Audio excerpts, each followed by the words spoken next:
Yeah, and I also feel that things that I repetitively think about or say, I'm able to manifest. Like, you know, this house, for example, I manifested this because I obsessively used to take my uncle's Audi, and I used to take a girl to Young and Eglinton, Silver City to the movies, and then to Pickle Barrel for dinner. And then I used to go tell her like, yo, you wanna go see where I'm gonna live one day? Yeah. Cause this is where I'm gonna live one day. And my uncle had the Audi, and I used to drive these same 3 streets right here. That used to be my route right there. I used to come down Park Lane where we're at, then back to Post Road, and then back Bridle Path. And Prince used to live around here. Oh, wow. So I used to pretend like I knew which one Prince's house was. Every night I'd pick a different house.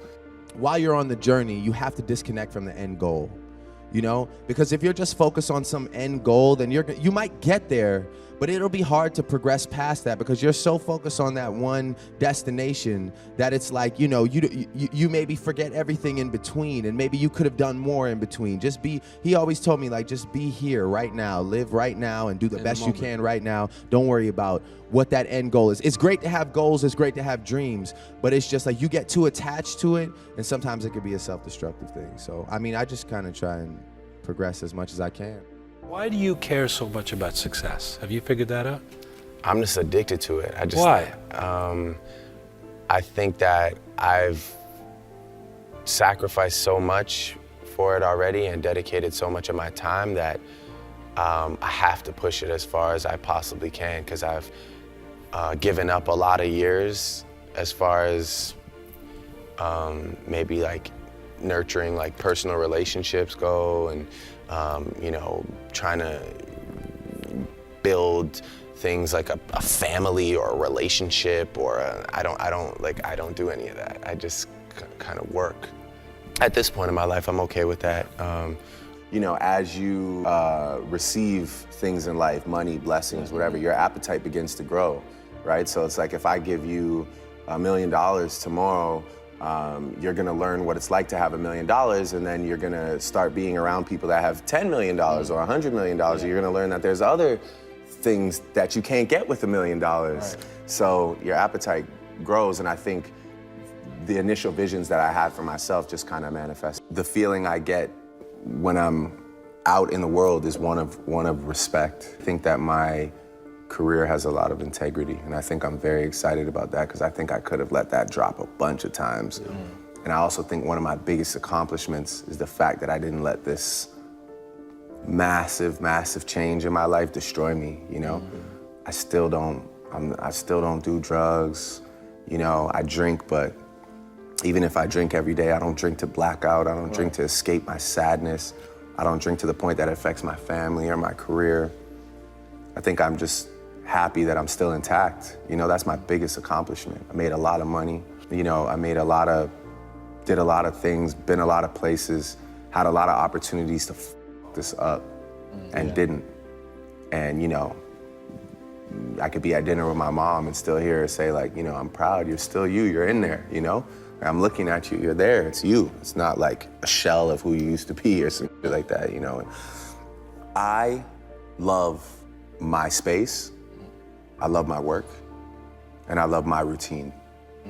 And for me to break that for somebody, it would just have to be like a really special person that fits into that puzzle and that is supportive of the things I'm doing.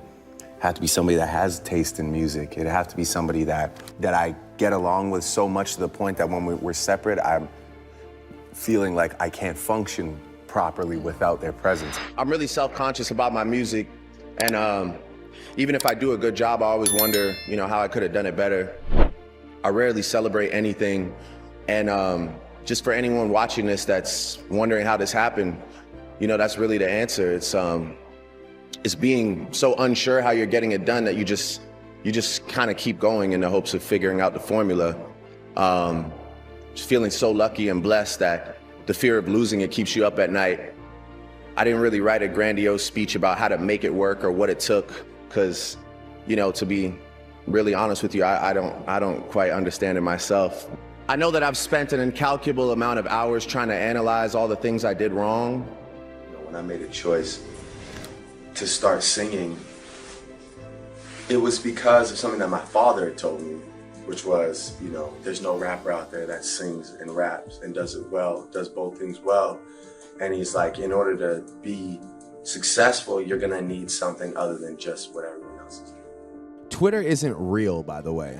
It's not like there's no gauge on like real life on Twitter. That's a terrible medium to like exist in. And you can enjoy it. You can even indulge in it, but like, just don't live your life by that weird code on that internet program.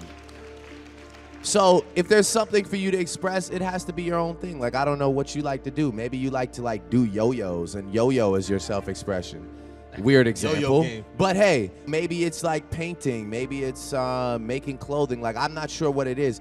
As far as expressing your feelings, if you happen to be one of those people that's eloquent enough and you enjoy words, then I always encourage you to do it any way you see fit, whether it's poetry, music, or whether it's just direct communication with people. But like, get off the internet. Like, tell somebody like, come meet me for a drink. Let's have dinner. Let's go for a walk. You know, like real life. I don't know. Anybody, what you have to understand is like, there's a way to exist in this world that's like, we've never had it before, but like, I strongly believe in the fact that if you have a good product, for the first time ever, there's a way to like get the world to hear your product. And if it's good, you will see the results from it. You understand what I'm saying? Like, artists will drop a mixtape, and if that mixtape picks up, you know, whether it's like House of Balloons or Party Next Door, like, I remember seeing when House of Balloons dropped, I remember people being like, yo, I'm in the Netherlands right now listening to House of Balloons. It's like, you know, we have such a platform to access the entire world. And my biggest thing to you, your question was, how do you, like, I guess, catch the attention? It's just about finding your own moment, you know, and having the music be great, as cliche as that sounds. But it's just like, man, you know, there's not a lot of great music to choose from. So when somebody is great, the world will let you know. Trust me. It doesn't take me. It doesn't take this guy. The world will let you know. All you have to do is put it out there. And there are people who scour the internet every day looking for the next big thing. And I promise you, if that product that you have is potent enough, you will be the next big thing. And I feel like that's it, you know? What does money mean to you?